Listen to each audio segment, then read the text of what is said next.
ಮಹಿಳಾ ಮೀಸಲಾತಿ ಜಾರಿಗೆ ತರೋದಕ್ಕೆ ಕೇಂದ್ರ ಸರ್ಕಾರ ಅಂತೂ ಇಂತೂ ಏನೇನೋ ಸರ್ಕಸ್ ಮಾಡಿ ಮಾಸ್ಟರ್ ಪ್ಲಾನ್ ಅನ್ನ ರೆಡಿ ಮಾಡಿಕೊಂಡಿದೆ.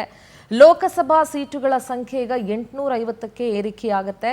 ಸೊ ದಕ್ಷಿಣ ರಾಜ್ಯಗಳಿಗೆ ಅನ್ಯಾಯ ಆಗುತ್ತೆ ಅನ್ನೋ ಆರೋಪ ವಿರೋಧ ಪಕ್ಷಗಳದು. ಇಲ್ಲ ನಿಮ್ಗೆ ಯಾವ ಅನ್ಯಾಯನೂ ನಾವು ಮಾಡ್ತಾ ಇಲ್ಲ, ಇನ್ನೂ ರಾಜಕೀಯಕ್ಕೆ ಬಹಳಷ್ಟು ಜನ ಬರೋದಕ್ಕೆ ಹೆಲ್ಪ್ ಆಗುತ್ತೆ, ಇನ್ನೊಂದಷ್ಟು ನಾಯಕರು ಲೋಕಸಭೆಗೆ ಬರೋದಕ್ಕೆ ಹೆಲ್ಪ್ ಆಗುತ್ತೆ. ಸೊ ನಾವು ಸಂವಿಧಾನದ ಅಡಿಯಲ್ಲೇ ಇದನ್ನೆಲ್ಲ ಮಾಡ್ತಾ ಇದ್ದೀವಿ ಅಂತ ಕೇಂದ್ರ ಸರ್ಕಾರದ ವಾದ. ಸೊ ಈ ವಾದ ಪ್ರತಿವಾದ ಇವತ್ತು ಲೋಕಸಭೆಯಲ್ಲೂ ಕೂಡ ನಡೀತು, ಚರ್ಚೆ ನಡೀತು.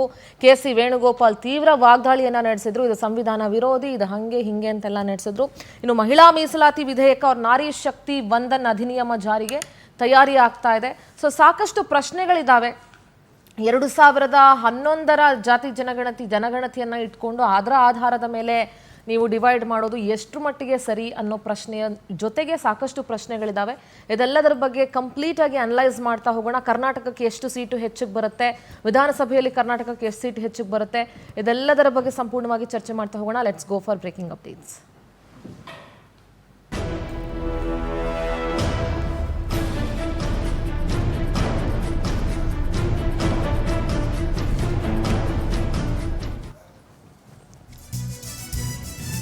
ಲೋಕಸಭೆಯಲ್ಲಿ ಐತಿಹಾಸಿಕ ಮಸೂದೆಗಳನ್ನು ಮಂಡಿಸಿ ಅದರ ಮೇಲೆ ಚರ್ಚೆ ಮಾಡಲಾಯಿತು. ಶಾಸನ ಸಭೆಗಳಲ್ಲಿ ಮಹಿಳೆಯರಿಗೆ 33% ಮೀಸಲಾತಿಗೆ ಬಿಲ್. ಲೋಕಸಭೆ ಮತ್ತು ವಿಧಾನಸಭೆಗಳ ಕ್ಷೇತ್ರ ಮರು ವಿಂಗಡಣೆಗೆ ಮಸೂದೆ. 3 ದಿನಗಳ ವಿಶೇಷ ಸಂಸತ್ ಅಧಿವೇಶನದಲ್ಲಿ ಸುದೀರ್ಘ ಚರ್ಚೆಯನ್ನ ಮಾಡಲಾಗುತ್ತೆ. ಸದನದ ಆರಂಭದಲ್ಲಿ ಮಸೂದೆಗಳನ್ನ ವಿರೋಧ ಪಕ್ಷಗಳು ವಿರೋಧಿಸಿದ್ವು. ಮಸೂದೆ ಮಂಡನೆ ಬೇಕು ಬೇಡ ಅಂತ ಮತ ಹಾಕಿಸಿದ್ರು ಸ್ಪೀಕರ್. ಸದನದಲ್ಲಿ ಬಹುಮತದ ಒಪ್ಪಿಗೆಯ ಬಳಿಕ ಮಸೂದೆಗಳ ಮಂಡನೆ ಶುರುವಾಯಿತು. ಮಂಡನೆ ಮಾಡದೇ ಬೇಕು ಬೇಡ ಅನ್ನೋದ್ರ ಬಗ್ಗೆ ಚರ್ಚೆ ಆಯಿತು. ಆ ಮಂಡಿಸೋದಕ್ಕೇನೆ ಮತ ಹಾಕಬೇಕಾಗಿತ್ತು. ಬಹುಮತದ ಒಪ್ಪಿಗೆಯ ಬಳಿಕ ಮಸೂದೆಗಳ ಮಂಡನೆ ಆಯಿತು. ಐತಿಹಾಸಿಕ ಮಸೂದೆಗಳನ್ನ ಮಂಡಿಸಿ ಅದರ ಬಗ್ಗೆ ಚರ್ಚೆಯನ್ನ ಮಾಡಲಾಯಿತು.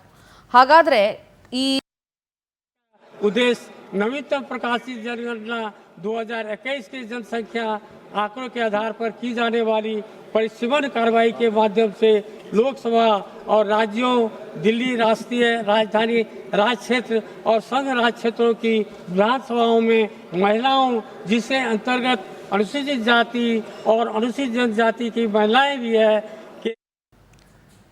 ನೀವು ಅಂದ್ಕೊಳ್ತಾ ಇರ್ಬೋದು, ಮಹಿಳೆಯರಿಗೆ 33% ರಿಸರ್ವೇಶನ್ ಮೀಸಲಾತಿ ಬಿಲ್ಗೂ ಈ ಕ್ಷೇತ್ರಗಳ ಮರು ವಿಂಗಡಣೆ ಮಾಡೋದಕ್ಕೂ ಏನು ಸಂಬಂಧ ಇದೆ, ಯಾಕೆ ಮಾಡ್ತಾ ಇದ್ದಾರೆ, ಇದರ ಅವಶ್ಯಕತೆ ಏನಿದೆ, ಇದರ ವಿಶೇಷತೆ ಏನಿದೆ, ಕರ್ನಾಟಕದಲ್ಲಿ ಎಷ್ಟು ಲೋಕಸಭಾ ಸೀಟ್ಗಳು ಇನ್ಕ್ರೀಸ್ ಆಗುತ್ತೆ, ವಿಧಾನಸಭಾ ಸೀಟ್ಗಳು ಎಷ್ಟು ಇನ್ಕ್ರೀಸ್ ಆಗುತ್ತೆ, ಇದೆಲ್ಲದರ ಬಗ್ಗೆ ಒಂದು ಸಣ್ಣ ಗ್ರಾಫಿಕ್ ಇದೆ, ನೋಡ್ಕೊಂಡು ಬಂದ್ಬೋಣ. ಸೊ ದಟ್ ನೀವು ಕೂಡ ಇನ್ ಡೀಟೇಲ್ ಆಗಿ ಅದನ್ನು ಅರ್ಥ ಮಾಡ್ಕೊಳ್ಬಹುದು. ಸೊ ಇದರ ಹೈಲೈಟ್ಸು, ವಿಶೇಷತೆ ಏನೇನು, ಇದೆಲ್ಲದರ ಬಗ್ಗೆ ನೋಡ್ಬಿಡಿ. ಹಾಲಿ ಲೋಕಸಭಾ ಸ್ಥಾನಗಳು ಟೋಟಲ್ 543 ಇದೆ. ಕ್ಷೇತ್ರ ಮರು ವಿಂಗಡಣೆ ಆದ ಬಳಿಕ 850 ಆಗುತ್ತೆ. 800 ಆಗುತ್ತೆ. ಎಲ್ಲ ರಾಜ್ಯಗಳ ಹಾಲಿ ಅಸೆಂಬ್ಲಿ ಸ್ಥಾನಗಳು 4123 ಇದೆ. ಪುನರ್ ವಿಂಗಡಣೆ ಆದ ನಂತರ 6186 ಇದು ಏರಿಕೆ ಆಗುತ್ತೆ. ಲೋಕಸಭೆಯಲ್ಲಿ ಹಾಲಿ ಇರುವ ಸ್ಥಾನಗಳು 543. 33% ರಿಸರ್ವೇಶನ್ ಏನಾದರೂ ಜಾರಿಯಾದರೆ, ಮಹಿಳೆಯರಿಗೆ ಮೀಸಲಾದರೆ 180 ಸೀಟು ಅದರಲ್ಲಿ ಮಹಿಳೆಯರಿಗೆ ಕೊಡಬೇಕಾಗತ್ತೆ. ಮರು ವಿಂಗಡಣೆ ಆದ ಬಳಿಕ ಲೋಕಸಭೆ 850 ಸ್ಥಾನ ಆಗುತ್ತೆ. ಅದರಲ್ಲಿ 33% ವಿಮೆನ್ ರಿಸರ್ವೇಶನ್ ಆಯಿತು ಆಗತ್ತೆ. ಸೊ ಅವಾಗ 280 ಸ್ಥಾನಗಳು ಸಿಗ್ತವೆ ಮಹಿಳೆಯರಿಗೆ.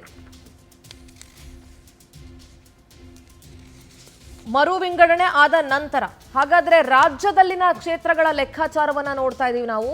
ಹಾಲಿ ಲೋಕಸಭೆ ನಮ್ದು ಬರೀ ಕರ್ನಾಟಕದಲ್ಲಿ 28 ಇದೆ, ಹೆಚ್ಚಳ ಆದರೆ 42 ಆಗುತ್ತೆ. 14 ಸೀಟು ಕರ್ನಾಟಕದಲ್ಲಿ ಏರಿಕೆ ಆಗುತ್ತೆ ಲೋಕಸಭೆ. ಇದು ರಾಜ್ಯದ ಕ್ಷೇತ್ರಗಳ ಲೆಕ್ಕಾಚಾರ. ಕ್ಷೇತ್ರಗಳ ಮರು ವಿಂಗಡಣೆ ಆದರೆ ಕರ್ನಾಟಕದಲ್ಲಿ 14 ಸೀಟ್ ಜಾಸ್ತಿ ಆಗುತ್ತೆ. ಇನ್ನು ಅಸೆಂಬ್ಲಿ ಕಾನ್ಸ್ಟಿಟ್ಯೂಯನ್ಸಿಗೆ ಬಂದರೆ ಹಾಲಿ 224 ಕ್ಷೇತ್ರಗಳಿದ್ದಾವೆ. ಹೆಚ್ಚಳ ಆದ ಬಳಿಕ ಅದು 336 ಕ್ಷೇತ್ರಗಳಾಗ್ತವೆ. 112 ವಿಧಾನಸಭಾ ಕ್ಷೇತ್ರಗಳು ಕರ್ನಾಟಕದಲ್ಲಿ ಜಾಸ್ತಿ ಆಗತ್ತೆ. ಇದು ರಾಜ್ಯದಲ್ಲಿನ ಕ್ಷೇತ್ರಗಳ ಲೆಕ್ಕಾಚಾರ. ಕರ್ನಾಟಕದಲ್ಲಿ ಎಷ್ಟಾಗತ್ತೆ, ಏನು ಎತ್ತ ಅಂತ ಹೇಳಿ. ಸೊ ಮಹಿಳೆಯರಿಗೆ ಶಾಸನ ಸಭೆಗಳಲ್ಲಿ 33% ಮೀಸಲಾತಿಗೆ ಮಸೂದೆ ಇದು. ಇನ್ನು ಉತ್ತರ ಪ್ರದೇಶ, ಯುಪಿಯ ಡೀಟೇಲ್ಸ್ ಅನ್ನ ನೋಡ್ತಾ ಹೋದ್ರೆ ಪ್ರೆಸೆಂಟ್ 80 ಇದೆ, ಹೆಚ್ಚಳ ಆದರೆ 120 ಆಗುತ್ತೆ. ಅಲ್ಲಿಗೆ 40 ಸೀಟ್ಸ್ ಪ್ಲಸ್ ಆಗುತ್ತೆ ಯುಪಿಯಲ್ಲಿ. ಪ್ರತಿಯೊಂದು ರಾಜ್ಯಗಳ ಡೀಟೇಲ್ಸ್ ಅನ್ನ ಕೂಡ ನೀವು ನೋಡ್ತಾ ಇರಬಹುದು ಅಲ್ಲಿ. ಇನ್ನು ಮಹಾರಾಷ್ಟ್ರದಲ್ಲಿ ಹಾಲಿ 48 ಇದೆ, ಹೆಚ್ಚಳ ಆದರೆ 72 ಆಗುತ್ತೆ. ಸೊ 24 ಸೀಟ್ಸ್ ಜಾಸ್ತಿ ಆಗುತ್ತೆ ಮಹಾರಾಷ್ಟ್ರದಲ್ಲಿ. ಕಂಪ್ಲೇಂಟ್ ಏನಪ್ಪಾ ಅಂತಂದ್ರೆ ದಕ್ಷಿಣ ಭಾರತದಲ್ಲಿ ರಾಜ್ಯಗಳಿಗೆ ಅನ್ಯಾಯ ಆಗುತ್ತೆ ಅಂತ. ಇನ್ನು ಪಶ್ಚಿಮ ಬಂಗಾಳದಲ್ಲಿ ಹಾಲಿ 42 ಇದೆ, ಹೆಚ್ಚಳ ಆದರೆ 63 ಆಗುತ್ತೆ. ಏರಿಕೆ 21 ಸೀಟ್ ಜಾಸ್ತಿ ಆಗ್ತಾ ಹೋಗುತ್ತೆ. ಬಿಹಾರದಲ್ಲಿ 40 ಸೀಟ್ ಇದೆ ಪ್ರೆಸೆಂಟು, ಹೆಚ್ಚಳ ಆದ ಬಳಿಕ 60 ಸೀಟ್ ಆಗುತ್ತೆ, 20 ಸೀಟ್ ಏರಿಕೆ ಆಗುತ್ತೆ. ಸದ್ಯ ಲೋಕಸಭಾ ಕ್ಷೇತ್ರಗಳ ಬಗ್ಗೆ ಮಾತಾಡ್ತಾ ಇದ್ದೀನಿ. ತಮಿಳುನಾಡಲ್ಲಿ 39 ಇದಾವೆ ಹಾಲಿ ಕ್ಷೇತ್ರ, ಹೆಚ್ಚಳ ಆದಮೇಲೆ 59 ಆದರೆ ಏರಿಕೆ 20 ಸೀಟ್ ಜಾಸ್ತಿ ಆಗುತ್ತೆ.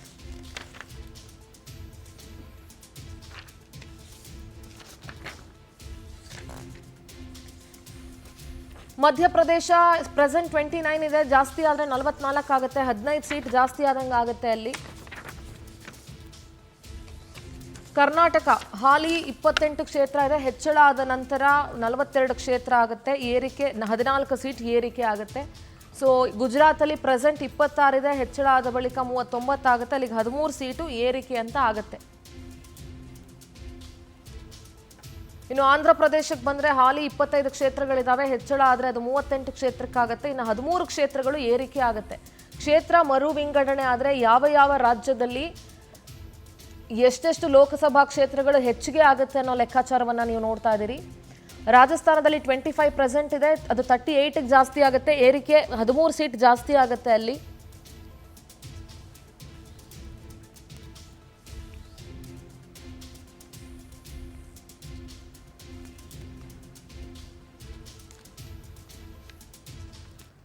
ಹಾಗಾದ್ರೆ ಲೋಕಸಭೆಯಲ್ಲಿ ಮಸೂದೆಗೆ ಬೆಂಬಲ ಕೋರಿ ಪ್ರಧಾನಿ ನರೇಂದ್ರ ಮೋದಿ ಮಾತನಾಡಿದ್ರು. ಏನ್ ಮಾತನಾಡಿದ್ರು? ಕ್ಷೇತ್ರಗಳ ಮರು ವಿಂಗಡಣೆಯಲ್ಲಿ ಹಿಂದಿನ ಸರ್ಕಾರದ ನಿಯಮಗಳ ಪಾಲನೆ, ಈ ಹಿಂದೆ ಯಾವ ಮಾನದಂಡ ಅನುಸರಿಸಲಾಗ್ತಾ ಇತ್ತೋ ಅದೇ ಮಾನದಂಡವನ್ನ ನಾವು ಕೂಡ ಪಾಲಿಸಿದ್ದೀವಿ.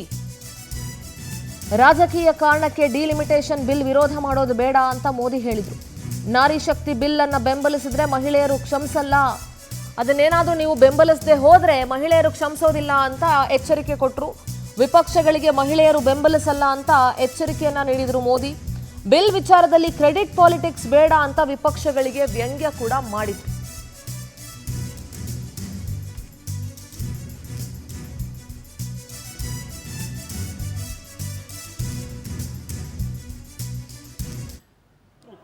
जिसमें कोई सच्चाई नहीं, रत्ती भर सच्चाई नहीं है, सिर्फ राजनीतिक लाभ लेने के लिए जो बवंडर खड़ा किया जा रहा है। मैं आज बड़ी जिम्मेवारी के साथ इस सदन में इस पवित्र जगह से कहना चाहता हूं, चाहे दक्षिण हो, उत्तर हो, पूर्व हो, पश्चिम हो, छोटे राज्य हो, बड़े राज्य हो, मैं आज एक जिम्मेवारी से कहना चाहता हूं कि निर्णय प्रक्रिया किसी के साथ भी भेदभाव नहीं करेगी। ये निर्णय प्रक्रिया किसी के साथ अन्याय नहीं करेगी।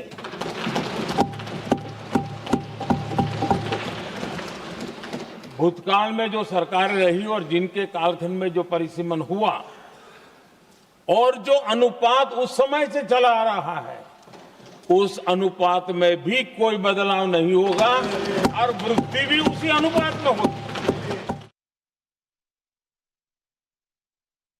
देखिए, इसका अगर विरोध करेंगे तो स्वाभाविक है कि राजनीतिक लाभ मुझे होगा, लेकिन साथ चलेंगे तो किसी को भी नहीं होगा, ये लिख के रखो, किसी को नहीं रहेगा, क्योंकि एक फिर अलग पहलू हो जाता है, फिर किसी को फायदा नहीं होता। और इसलिए हमें क्रेडिट नहीं चाहिए। जैसे ये पारित हो जाए, मैं कल एडवर्टाइजमेंट दे करके सबका धन्यवाद करने के लिए तैयार हूं, सबकी फोटो छपवाने के लिए तैयार हूं। क्रेडिट आप ले लो, चलो क्रेडिट की चिंता है क्या है जी, ले लो ना क्रेडिट। आपको जिसकी फोटो छपवानी है सरकारी घर ಇನ್ನು ದಕ್ಷಿಣದ ರಾಜ್ಯಗಳಿಗೆ ಯಾವುದೇ ಕಾರಣಕ್ಕೂ ಅನ್ಯಾಯ ಆಗೋದಿಲ್ಲ ಈ ಮಸೂದೆಗಳಿಂದ ಅಂತ ತೇಜಸ್ವಿ ಸೂರ್ಯ ಮಾತಾಡಿದ್ರು. ಏನ್ ಹೇಳಿದ್ರು ಕೇಳಿಸ್ಕೊಳ್ಳೋಣ. I come from the south of the country, the southern state of Karnataka, Speaker sir, just like you represent from Kerala. Speaker sir, over the last 3 days, we have seen a systematic misleading and propaganda by certain members of the opposition in the most irresponsible, anarchic fashion to mislead the people in the south of India. Let me make it very clear. If at all there was anything, even an ounce of injustice that the proposals that the government has brought to the parliament, even if there was an ounce of injustice to the south of India, I as a proud Kannadiga would have been the first to oppose such kind of a proposal. I have gone through the proposal that the government of India has brought, the Modi government has brought. I am saying this not as a member of the BJP, but I am saying this after thoroughly examining all the 3 proposals, that other than the practical proposal that the Modi government has brought for delimitation of seats in the country, the south of India and the smaller states of India that have controlled our population, we could not have got a better deal than this. This is the best deal that the Narendra Modi. ಇನ್ನು ಈ ಕ್ಷೇತ್ರ ಮರುವಿಂಗಡಣೆ ವಿಚಾರಕ್ಕೆ ವಿರೋಧ ಪಕ್ಷಗಳು ತೀವ್ರ ವಿರೋಧವನ್ನ ವ್ಯಕ್ತಪಡಿಸಿದ್ರು. ಇದು ಸಂವಿಧಾನ ವಿರೋಧಿ ಅಂತ ಒಂದಷ್ಟು ಜನ ಹೇಳಿದ್ರು. ಇನ್ನು ತಮಿಳುನಾಡಲ್ಲಿ ಸ್ಟಾಲಿನ್ ಅವರಂತೂ ಆ ಪ್ರತಿಯನ್ನೇ ಸುಟ್ಟಾಕ್ಬಿಟ್ರು. 2011ರ ಜನಗಣತಿ ಆಧರಿಸಿ ಕ್ಷೇತ್ರ ವಿಂಗಡಣೆ ಮಸೂದೆಯನ್ನ ಮಂಡಿಸ್ತಾ ಇದ್ದಾರೆ. ಇದೀಗ ದೇಶಾದ್ಯಂತ ಜನಗಣತಿಗೆ ಕೇಂದ್ರ ಸರ್ಕಾರ ಮುಂದಾಗಿದೆ. ಜನಗಣತಿ ಆದ್ಮೇಲೆನೆ ಕ್ಷೇತ್ರ ಮರುವಿಂಗಡಣೆ ಮಾಡಬಹುದಾಗಿತ್ತಲ್ಲ. ದಕ್ಷಿಣದ ರಾಜ್ಯಗಳಲ್ಲಿ ಜನಸಂಖ್ಯೆ ನಿಯಂತ್ರಣ ಮಾಡಲಾಗ್ತಾ ಇದೆ. ಜನಗಣತಿ ಬಳಿಕವೇ ಕ್ಷೇತ್ರ ಮರು ವಿಂಗಡಣೆ ಪ್ರಕ್ರಿಯೆಗೆ ಒತ್ತಾಯವನ್ನ ವಿರೋಧ ಪಕ್ಷಗಳು ಮಾಡ್ತಾ ಇದ್ದಾವೆ. ದಕ್ಷಿಣದ ರಾಜ್ಯಗಳಲ್ಲಿ ಜನಸಂಖ್ಯೆ ನಿಯಂತ್ರಣ ಮಾಡಲಾಗಿದೆ. ಮಹಿಳೆಯರಿಗೆ ಏನೇನೋ ಅಂದ್ರೆ ಶಾಸನ ಸಭೆಗಳಲ್ಲಿ 33% ಮೀಸಲಾತಿ ಮಸೂದೆ ಇದೆ. ಆದ್ರಿಂದ ಕ್ಷೇತ್ರಗಳು ಕಮ್ಮಿಯಾಗುವ ಆತಂಕ ಹಿನ್ನೆಲೆ ವಿರೋಧ ಪಕ್ಷಗಳು ವಿರೋಧವನ್ನ ವ್ಯಕ್ತಪಡಿಸ್ತಾ ಇದ್ದಾವೆ.